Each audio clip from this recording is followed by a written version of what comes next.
Hey, how's it going, guys? It's Aaron. Welcome back to the ranch.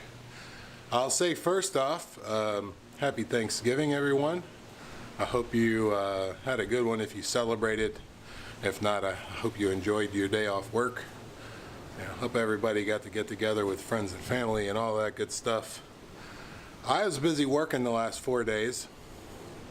Well, 3 days. Today's Sunday. Brush hogged Friday.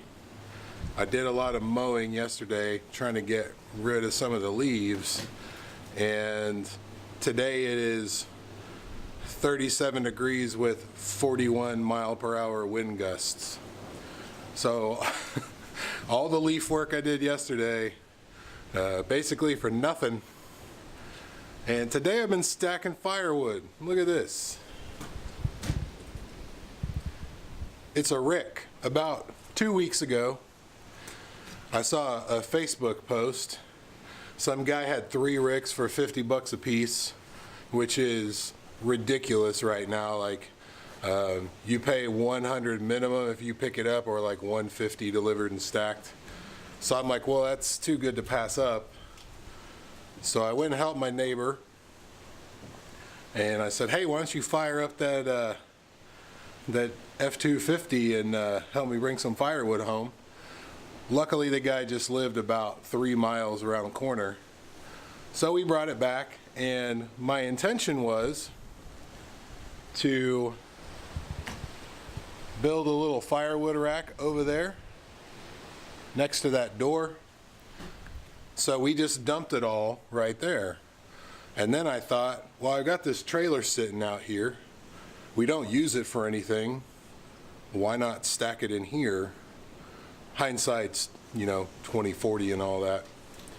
I know it's 20/20, but for me, 20/40 is a little closer to the truth.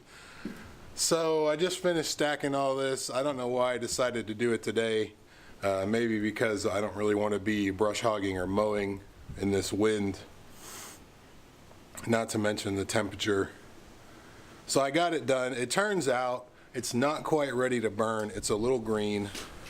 So I stacked it like that. I read somewhere or saw a video that it dries faster if you stack it like that. And it makes sense if you think about it. A lot more air can get in there. So I got a little rock down at the bottom of this door, so when I shut it, there's a little bit of gap for some ventilation. It shouldn't get wet in here, and it'll burn now. It's just, you can't use it to start your fire. Probably a few more months, but I'm probably gonna wait until next year because I want ease of burning. So when I was out brush hogging the other day, that tree that we marked by the kissing tree, it had split and I had to pile a bunch of branches. So that thing's probably ready to burn. And I've got quite a few other trees to cut down, and I still got a bunch of branches and stuff that I need to cut into shorter pieces and split for some of them. This is all in an effort to reduce the propane bill. I did a video in March or April about adjusting to country living, and the propane bill was a biggie. The thing was empty when we moved in just about a year ago, a little over a year ago. We closed November 14th of 17. So the guy didn't have the propane tank filled, which I don't blame him. If I was moving, I wouldn't either. So that was like a $600 fill up, and I think we had to get it filled twice more. So it's at about 60% right now, which isn't bad, but man, it's just so much more expensive than if you have natural gas through whatever utility company if you live in the city. So we dropped the thermostat by a couple of degrees, and we're gonna try to burn a lot more firewood this year. So anyway, that's what I got.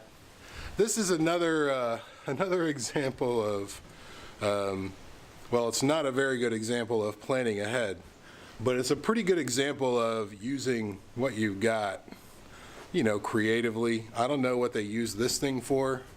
There's a shelf back there on the wall. I don't know if you can see, it's pretty dark back there.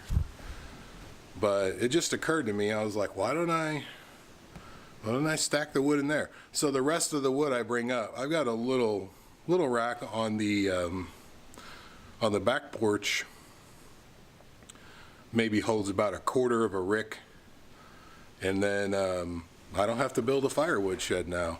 I stacked it like this so that I can get to it, and I'll remember, what I put in there when. I'll probably put the stuff that's ready to burn on the opposite side over there, and then hopefully that'll reduce our propane bill, hopefully significantly. I don't know if many channels talk about costs associated with homesteading, ranching, whatever. Just getting started, we had a very expensive year this year. I actually took a loan out of my 401k to buy the tractor and do some other things, and I financed the mower. So that is about $375 less a month that we have than we did, last year this time, which is significant. We're basically, we're a one-income family. Beth does her Etsy thing, but I work a 40-hour job. We don't make any money at this yet, hopefully in the next couple of years, but you've got to spend money up front to make that money in the future. One big thing I really need to do, since our homeowners insurance just went up, I need to get more livestock so I can be classified as agricultural property. The county that I'm in, they take it on a case-by-case basis, I guess, but there's they actually come out and see what you're doing, so you can't just say, hey, I'm doing this, I'm doing that. 2 llamas apparently is not enough. It's enough for a farm tax ID, though people with 5 cows have been turned down. I don't know how to explain that. Anyway, so they said we've got to probably get like a handful of goats or sheep or, horses or something. Well, that is going to knock $700 a year off the property taxes. My arm's getting tired. Let me let me rest over here.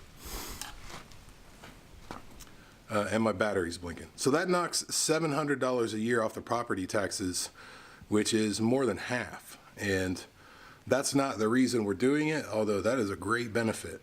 And that will offset the cost of our ever increasing insurance, because it never goes down. It always seems to go up.